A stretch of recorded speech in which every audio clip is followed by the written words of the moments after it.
Oke, bismillahirrahmanirrahim. Assalamualaikum warahmatullahi wabarakatuh. Alhamdulillahirrahmanirrahim. Wassalatu wassalamu ala asrafil anbiya'i wal mursalin wa ala alihi washabihi ajmain, amma ba'du.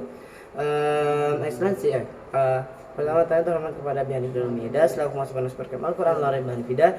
Yang kedua terhormat kepada guru-guru MTSM Al-Quran Al Hanifidah. Dan yang ketiga terhormat kepada kedua orang tua saya dan tidak lupa pula kepada teman-teman saya banggakan. Dan tidak lupa kepada Miss Alfis selaku guru pelajaran kimia. Jadi di sini saya akan mempresentasikan tentang pelajaran kimia tentang pengaplikasian sel galvani.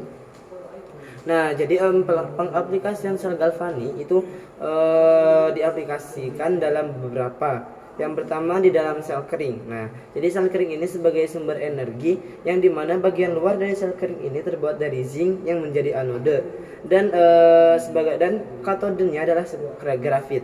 Nah, jadi anodenya itu adalah zinc yang termasuk bagian dari luar sel kering dan katodenya adalah grafit.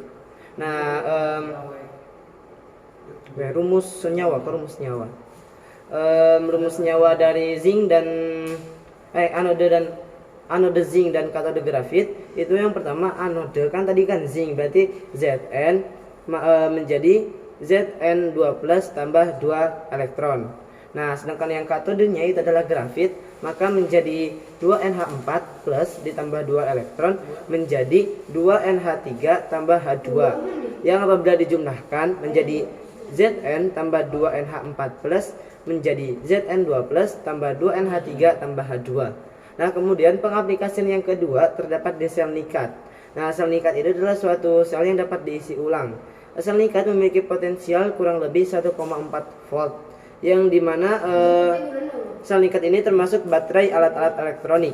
Nah, anode di dalam sel nikat itu berupa kadmium padat, sedangkan katodenya berupa NiOOH.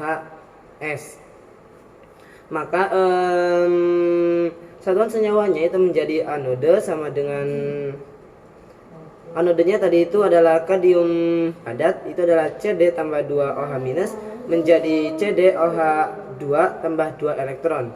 Sedangkan katodenya yang berupa NiOOH itu adalah 2 NiOOH tambah 2 H2O liquid tambah 2 elektron menjadi 2 NOH2 tambah 2 OH-.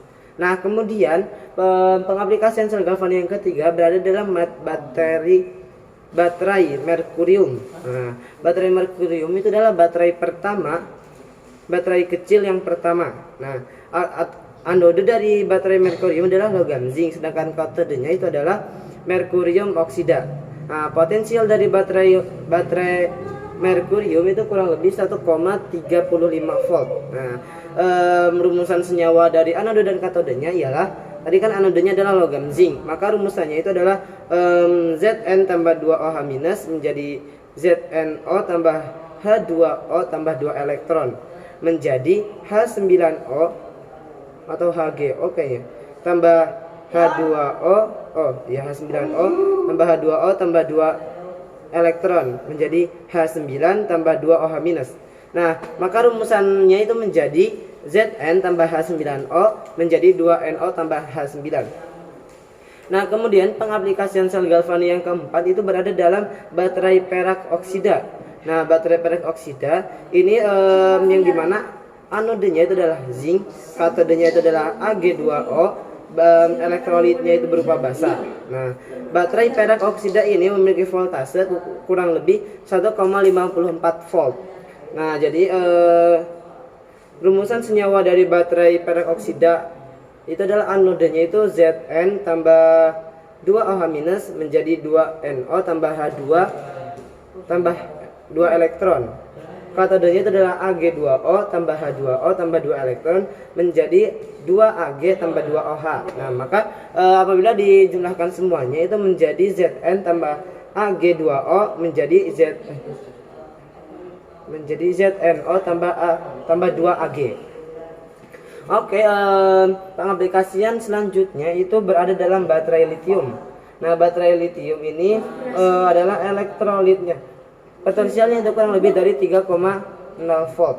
Nah, anode dari baterai lithium adalah berupa lithium, katodenya itu berupa oksida logam, dan elektrolitnya itu mengandung garam lithium. Nah, jadi apabila dirumuskan maka menjadi anodenya itu adalah Li, menjadi Li plus elektron, sedangkan katodenya itu adalah MnO2 tambah Li plus tambah elektron menjadi LiMnO2. Nah, kemudian ada sel bahan bakar. Nah, sel bahan bakar ini digunakan gas hidro dan oksigen dipisahkan oleh elektron berpori. Nah, biasanya sel bahan bakar ini terbuat dari karbon. Nah, biasanya itu kayak pesawat antariksa untuk menghasilkan air. Nah, itu biasanya itu menggunakan sel bahan bakar. Nah, rumusannya itu adalah anodenya H2 tambah 2OH minus menjadi 2H2O tambah 2 elektron kali 2 menjadi O2 tambah 2H2O tambah 4 elektron menjadi 4OH minus.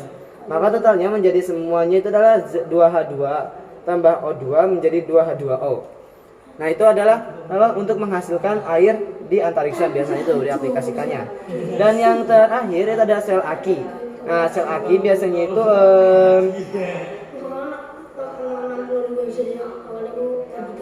Pb sebagai anode.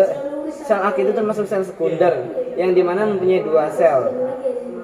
Nah, sedangkan rumusannya itu adalah anodenya Pb sama tambah SO4 2 minus menjadi PbSO4 tambah 2 elektron, sedangkan katodenya itu adalah PbO2 tambah 4H plus tambah SO4 2 minus tambah 2 elektron menjadi PbSO4 tambah 2H2O. Nah, maka apabila ditotal semuanya maka menjadi PbO2 tambah Pb tambah 4H plus tambah SO4 2 minus menjadi 2 PbSO4 plus. Oke, sekian dari saya, kurang lebih mohon maaf. Wabillahi taufiq wal hidayah. Wassalamualaikum warahmatullahi wabarakatuh.